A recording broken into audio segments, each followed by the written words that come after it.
So the ISSC really sprung up in response to the pandemic.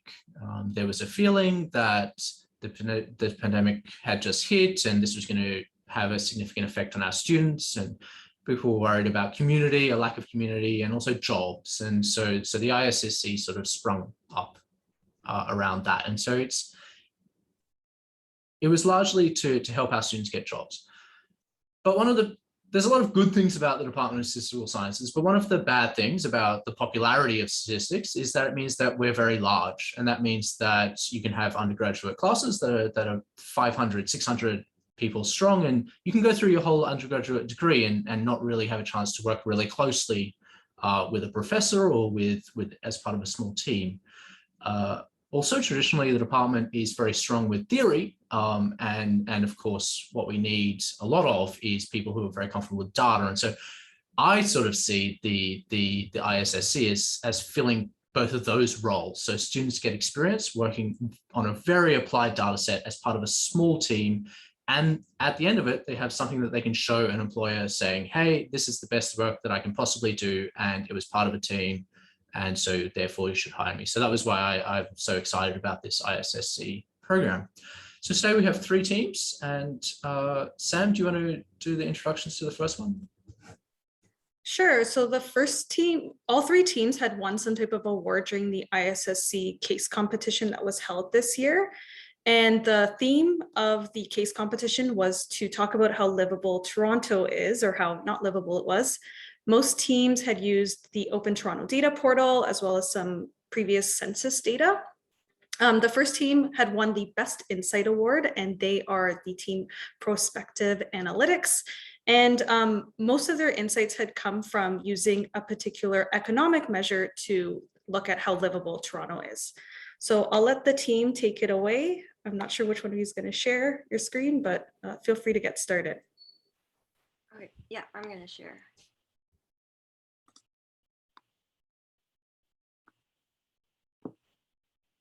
Okay. And Eric, whenever you're ready. Hi. Yeah, so hi everyone. Thanks for coming.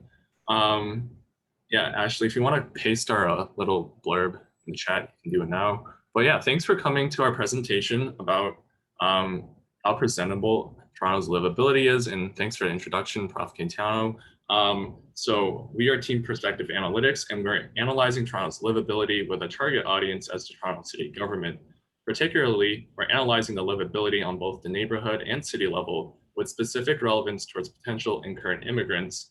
And our team members are in the chat, and we are Ashley Zhang, Eric Zhou, Mohammed Tsany, and Sergio Zheng. Cool. And so a little bit about us. Myself, I'm a 4th year CS and stats student. I'm really interested in deep learning, Bayesian modeling. Those are my 2 main things I'm really interested in terms of statistics. Sergio? Hi, I'm Sergio. I'm a recent U of T graduate with a degree in statistics and economics. I'm interested in pursuing a career in business analytics in Canada. Hi everyone, I'm Ashley. I'm studying statistics and math at U of T, and I'm interested in analytics consulting. So I'm learning more about Bayesian modeling and financial modeling.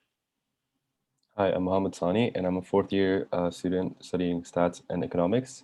And I'm currently interested in data analytics and also time series modeling. So yeah, in terms of defining livability, we have to first determine what livability is. So our livability score was constructed based on the Economist's Global Livability Index from 2021 for different cities around the world on a scale from 0 to 100. For our rating, we decided to determine livability by neighborhood. The neighborhood livability scores are constructed using the 5 weighted categories parallel to the Economist's, and weighted 25% for stability, 20% for healthcare, 10% for education, 20% for infrastructure, and 25% for culture and environment. So next we'll discuss methodology. So how did we construct our scores? We included metrics that directly measure each of the 5 categories. For example, petty violent crime rates, or were measures of government policy. For example, COVID-19 testing centers and medical resource allocation. These metrics were all obtained from openly available and most up-to-date datasets on Open Data Toronto. This map represents the livability scores across Toronto neighborhoods. As seen in the map, majority of Toronto neighborhoods have a pinker shade with a noticeable lighter area. Keep these slides in mind as we will discuss our clustering motivation next. As seen in the map in the previous slide, some neighborhoods are darker, representing a lower livability score, while other neighborhoods are lighter, representing a higher livability score. Differences in shades visually show evidence for the possibility of a nesting structure, or a hierarchical division of neighborhoods. Furthermore, we are not able to differentiate the exact cutoff between cluster 1 and cluster 2. Therefore, we relied on a k-means model to precisely determine the cutoff. The division was evaluated using a k-means model with k equals 2, higher values into cluster 1 and lower into cluster 2. A formal t-test was also conducted to determine the appropriateness of the division, showing a significant p-value, meaning that there exists a significant difference between clusters and analysis should be constructed separately. In addition to the open data Toronto datasets that we used to construct the livability score for each neighborhood, we selected a few covariates from the 2016 Statistics Canada Toronto census data that may show us some insights into the characteristics that outline Toronto's livability. We used the variance inflation factor, or the VIF, to measure the amount of multicollinearity between our covariates. We found that most of our covariates had a very high VIF, as shown in the underlined, showing strong evidence for multicollinearity. Given these circumstances, this further motivated us to investigate into a smaller set of covariates. We chose income and education, categories that are considered meaningful for potential immigrants coming into Toronto. And thus, we better tailor our analysis towards immigration into Toronto. How does income and education level relate to livability scores across Toronto and within higher and lower livability neighborhoods? Okay, now let's go into our regression analysis. All tests were evaluated at the 0.05 significance level. Please note that our linear and linear mixed model are constructed under the following assumptions. The corresponding plots are located in the appendix. The following analyses for the clusters were conducted using a linear regression of 4 different income brackets and 3 different degrees of education. In the first cluster, which are neighborhoods with higher livability scores, we found that only 90,000 over-earners had a significant positive effect on the livability score with a value of 0.0026. Next, in the second cluster, neighborhoods with lower livability scores, we found that every income bracket, with the exception for under 25,000, had a significant effect on livability scores. Levels of education had no significant effect on livability scores. This analysis was conducted using a linear mixed model regression. And similar to cluster 2, we found that every income bracket, with the exception for under 25,000, had a significant effect on livability scores.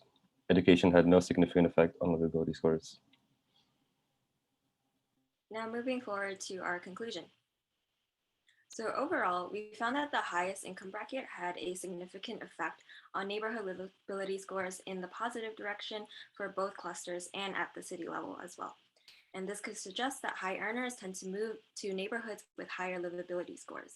And this assumption coincides with the microeconomic rationality assumption that on average, people will gravitate towards neighborhoods that suit their financial constraints. And contrarily, in cluster 2, the lower livability neighborhoods, 50 to 89.9K income brackets coefficient was significant in the negative direction, whereas the coefficient in the income bracket right below it had a positive association. So such behavior is perhaps indicative that the 50 to 89.9K bracket being a mobility ceiling for immigrants, since increasing residence in that neighborhood, in that bracket, is associated with decreasing livability scores. This is possibly suggestive of a difference in neighborhoods where residents in the 50 to 89.9K versus the highest income bracket, so 90K and over, live. And recall that the livability score is specific to some neighborhood.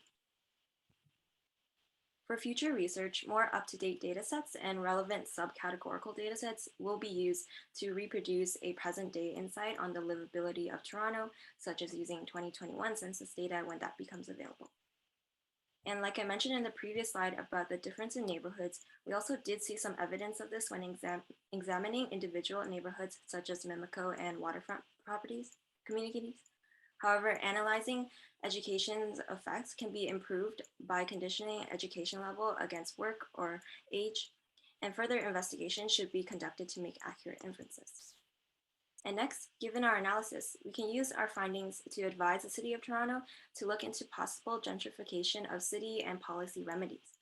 So for example, constructing a logistic model to examine the odds of moving to a higher livability neighborhood with respect to income level and controlling for confounders. And this will provide more clarity for a mobility ceiling.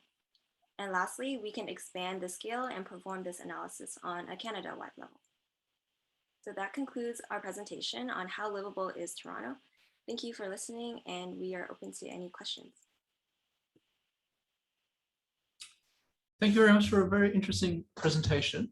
I'll just pause. We typically don't record the questions, just, you know, it can be a little bit more difficult to think off the cuff. So I'll just pause the recording and it's 5 minutes of questions.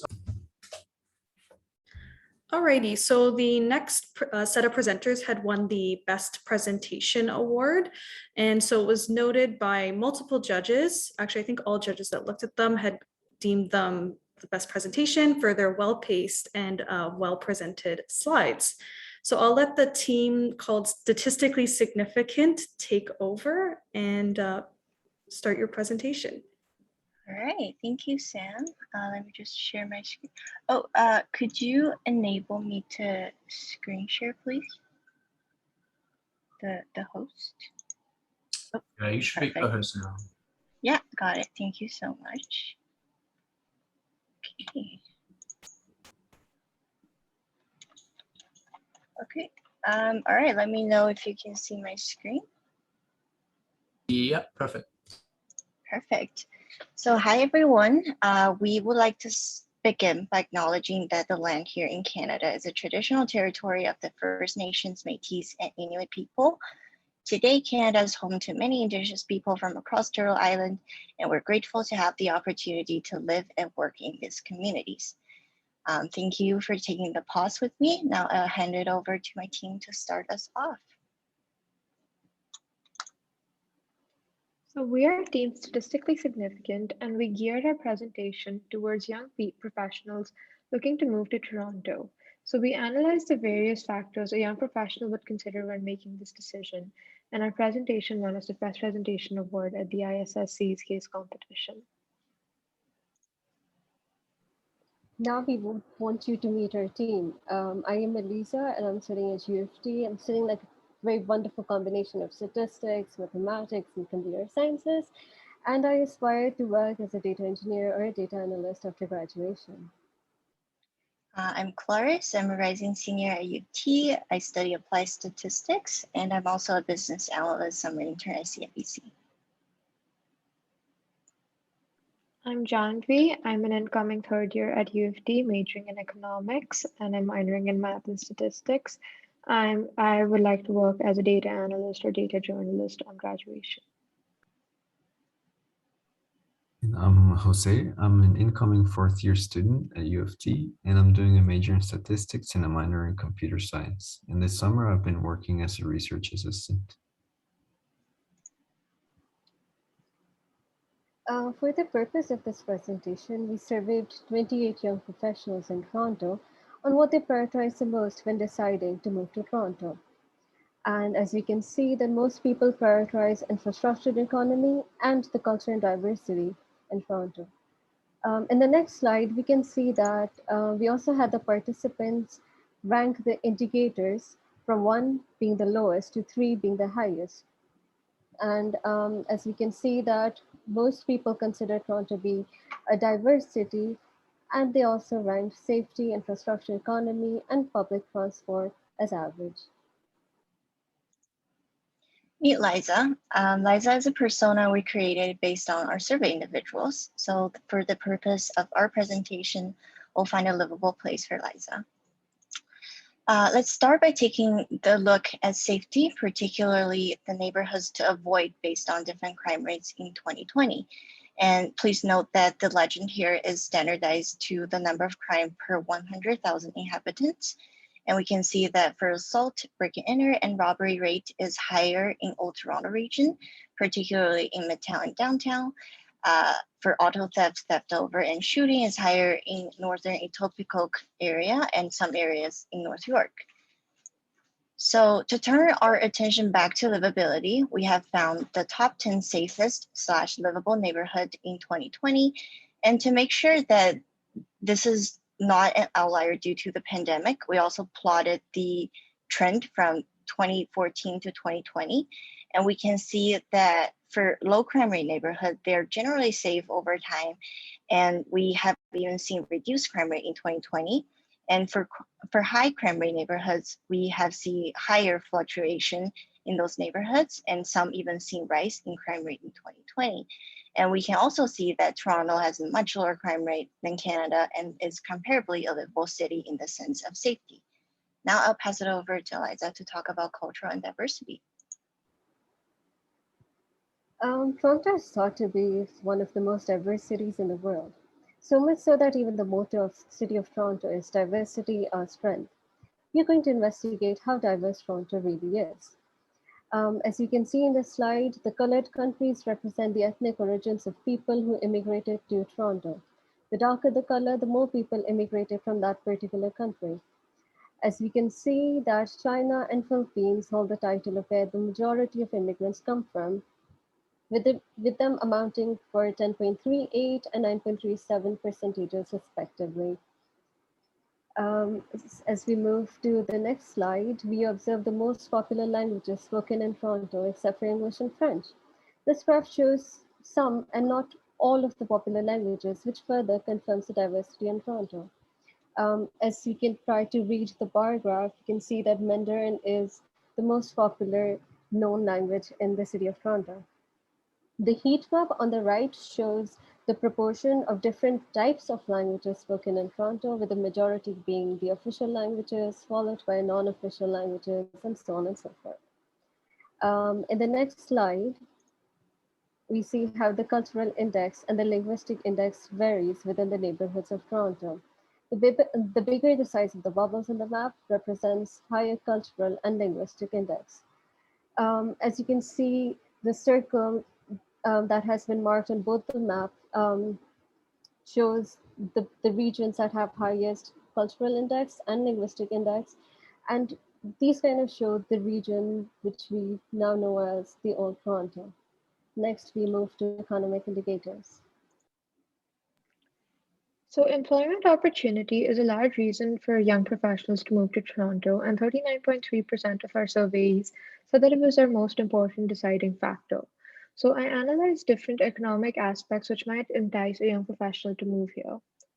So on the next slide, you can see that we've created maps to see the distribution of these economic factors across different Toronto neighborhoods, starting with the number of businesses and employment opportunities. And you can see that the downtown core is strongest in both of these fields. Then on the next slide, we even thought that high population and housing prices might be a factor that people take into consideration. And we found that cheaper housing options could be found in regions such as Etobicoke, York, and Scarborough. In addition, on the next slide, you can see that employment trends in Toronto have been on an upswing, barring 2020, during which the world witnessed the COVID-19 pandemic.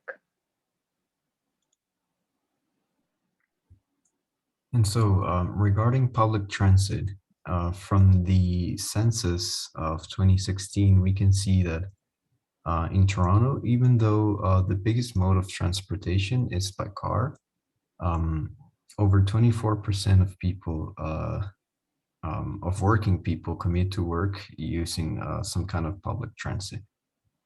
And in the next slide, we can see a map of Toronto with the locations of all TTC stops throughout the city, including buses, streetcars, and subway stations. From this, we can see that it is easy to get almost anywhere in the city of Toronto, since it is all connected, and the TTC goes to everywhere in the city, and it's not just concentrated in the city center. And to tie everything together, here are the Toronto neighborhoods we found will suit Liza's various needs.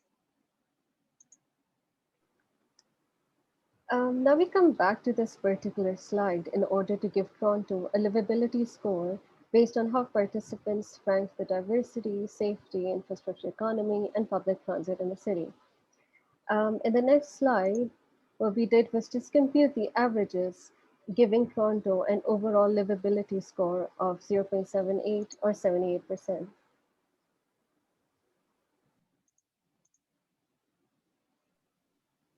So from our analysis, we can conclude that Toronto is a great city for young professionals such as Liza. With an abundance of employment opportunities in downtown, Liza can find affordable housing options in regions that have low crime rates and high diversity, such as the regions of East York, Scarborough, and Etobicoke, and leverage Toronto's well-connected transit system to commute to these places for work. And now, some of the limitations in our analysis include a lack of 2021 data as well, because the data that we used for the analysis had different was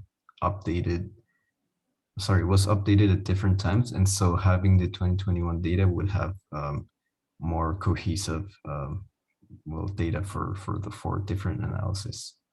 Also, the sample size for our initial survey was a bit small, and so a larger sample size will be more representative of our groups of interest, as well as a time constraint for the analysis. And all of the data used in the presentation was obtained from the Open Data Toronto portal and the Statistics Canada for the 2016 census. And yeah, that concludes our presentation. We are opening the floor up for any questions. Thank you very much. A wonderful presentation. I'll just pause the recording again. All right, so the third prize that was available for the ISSC case competition was the most creative topic and or data set that was used.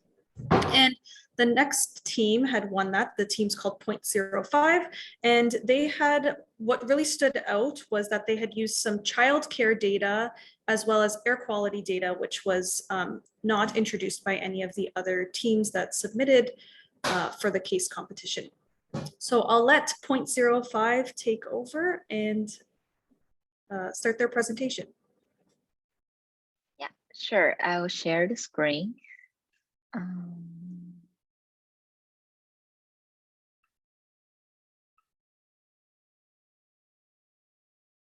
Okay.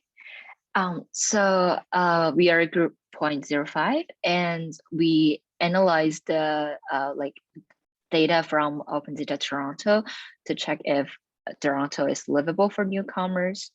And we have Yini Mao, Xiaoxuan Han, Pan Chen, and Yiqing as our team members. And unfortunately, Yini is on the flight right now, so she can't make it today. But we will take her part. So a brief introduction about ourselves. So I'm currently heading to my 3rd year at U of T, and I'm specializing in statistical science. So for this summer, I'm having an internship at that dance. And I'm also doing a research opportunity program with a professor in environmental science. And I will pass this to my teammate, Pan Chen. Yeah, hello everyone. I'm Pan Chen, and I'm a first student at the University of Toronto.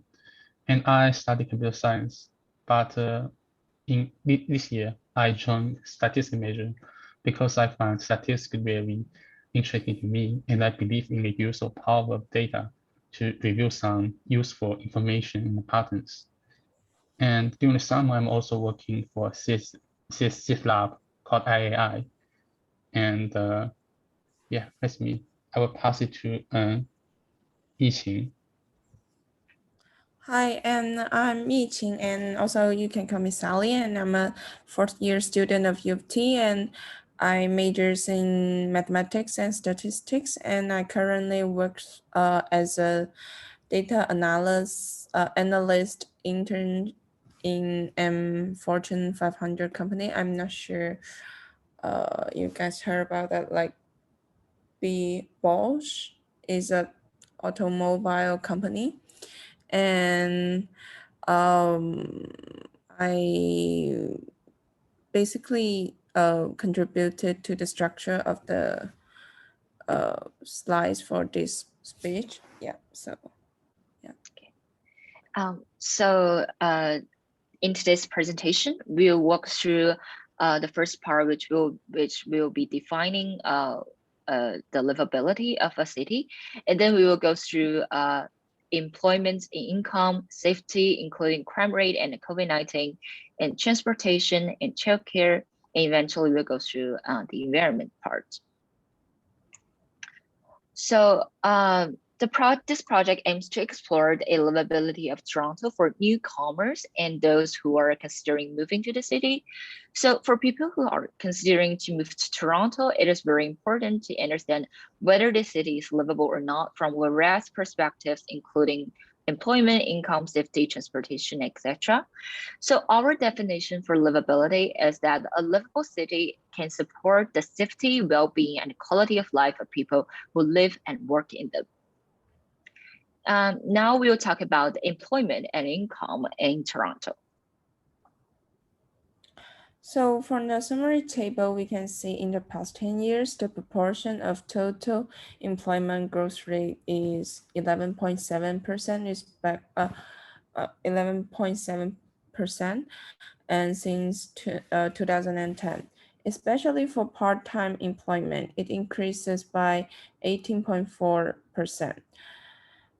In between 2010 to 2020. While there was a noticeable increase in the total number of jobs from 2010 to 2019, the number declined in 2020. For the component of the total employment, the proportion of part-time employment and full-time employment does not have significant change in these 10 years.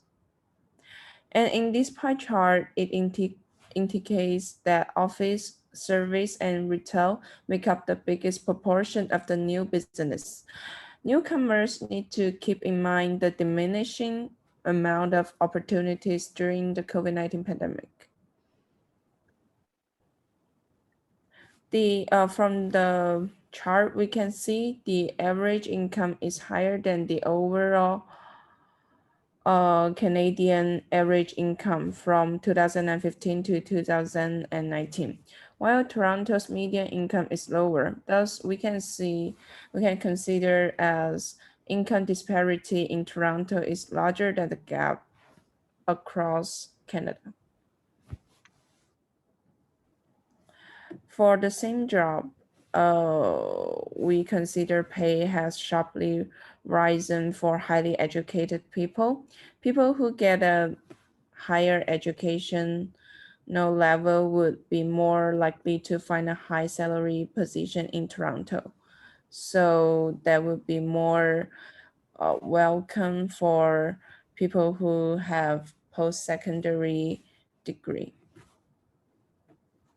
Next page, please. So now we turn to the safety aspect to examine whether Toronto is a comparatively safe city for newcomers to settle down. Crime rate and the progress of COVID-19 are two important points we are focused on. So now we will discuss about that. In 2019, crime rate in Toronto reaches to the peak for recent 7 years. However, crime rate drops dramatically in 2020. The assault crime cases occur most frequently in the past 5 years, but the most horrible crime, homicide, didn't rise in Toronto. And next page, please. And some from the map, we can see some neighborhoods with a higher crime rate are relatively dangerous in Toronto. According to Statistics Canada report in 2020, police reported crime rate is 5,301 incidents per million population. We can see all of the neighborhoods in Toronto have lower crime rate than national crime rate. It indicates that Toronto is a relatively safe city for people to live. If people are still worried about safety issue, they can choose to live in the list of 5 neighborhoods which has lowest crime rate. So we can see in the bottom of the slides. And by the way, the over crime includes assault, break and enter, homicide, robbery, shooting, and theft. These are defined by the Toronto Police Office. Next page. Pertaining the progress of COVID-19 in Toronto, the histogram displays that the monthly new cases experienced 3 peaks in April 2020, January and April 2021. Next page, please. The trend is also shown by month-over-month growth, as the growth rate is at almost 500% in April 2020. However, Toronto started to experience a rapid decline in COVID-19 cases since May 2021, and the current count of new cases is minor, suggesting that the city is gradually bringing the pandemic under control.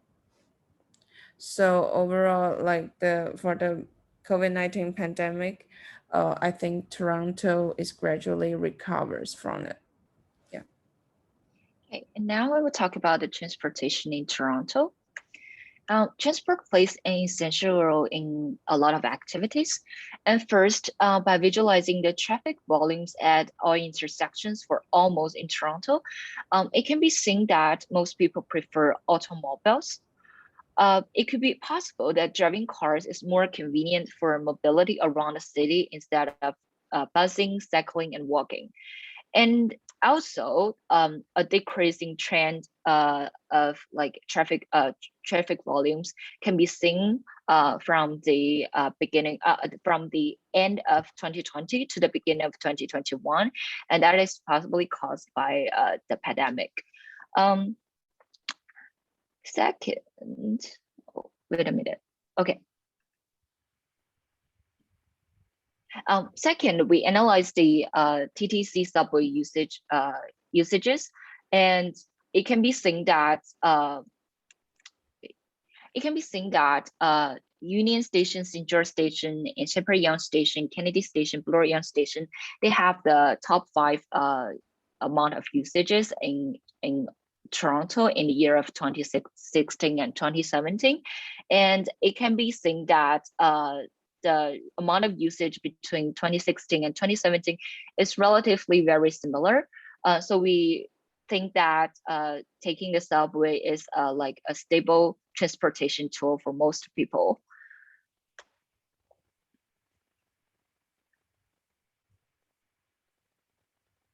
And here are the like the top 10 stations with the most amount of usages in Toronto in the year of 2017 and 2016.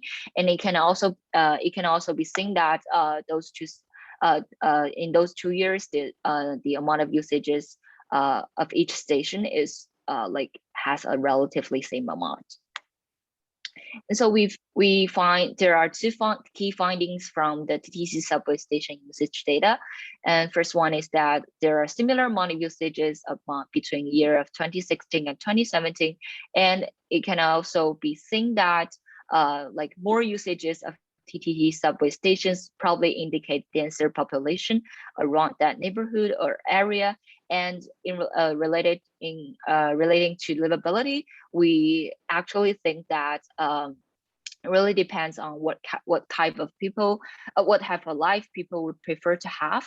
For example, if people love to like just live quietly, they probably wouldn't choose to live in an area that is like around it, but a crowded, that is very crowded or have a lot of like traffic around it. But if they like love to, if they choose to like live a life that is like convenient to go to a lot of places, then they will probably prefer to live in areas with like convenient subway stations and stuff.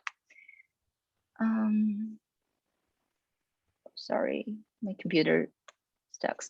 Okay, and then we look at the backshare data in Toronto, and interestingly, we find that annual backshare members have a lower mean trip duration time than casual members, and we think that this is probably reasonable because annual members have a fixed amount of use on backs, such as daily short distance commuting.